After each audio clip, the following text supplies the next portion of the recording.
একের পর এক সাউন্ড গ্রেনেড, টিয়ার শেল নিক্ষেপ, আইন শৃঙ্খলা বাহিনীর ইট পাটকেল ছুড়ে জবাব দিচ্ছে ছাত্র জনতা। সোমবার দুপুর 1টা থেকে থেমে থেমে চলছে সংঘর্ষ।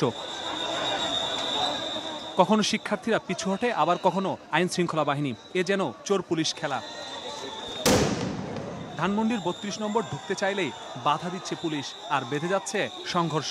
টিয়ার শেল, সাউন্ড গ্রেনেড ও লাঠিচার্জে আহত হন অনেকে। এর আগে বুলডোজার দিয়ে শেখ মুজিবুর রহমানের বাড়ি গুড়িয়ে দিতে ঢাকা কলেজের সামনে থেকে মিছিল নিয়ে দুপুর 12টার দিকে ধানমন্ডি 32 নম্বরে এসে পৌঁছান শিক্ষার্থীরা। পুলিশ অনুমতি না দিলে এক পর্যায়ে ব্যারিকেড ভেঙে ঢোকার চেষ্টা করেন তারা। কিছু শিক্ষার্থী ঢুকতে পারলেও বুলডোজার সহ বেশিরভাগই বাইরে থেকে যান। পরে ঘটনাস্থলে এসে পুরো এলাকার নিয়ন্ত্রণ নেয় সেনাবাহিনী। এরপরেও বাধা উপেক্ষা করে বুলডোজার ঢোকানোর চেষ্টা করলে শুরু হয় ধস্তাধস্তি। এক পর্যায়ে ইট পাটকেল নিক্ষেপ এবং লাঠিচার্জে রণক্ষেত্রে পরিণত হয় পুরো এলাকা।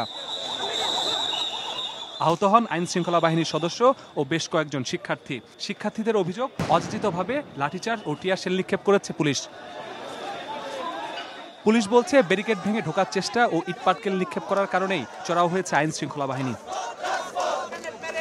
দুপুর 12টা থেকে ধানমন্ডির 32 নম্বরে ঢোকার চেষ্টা করছে শিক্ষার্থীরা। প্রতিবারই বাধার সম্মুখীন হয়েছে আইন শৃঙ্খলা বাহিনীর মাধ্যমে।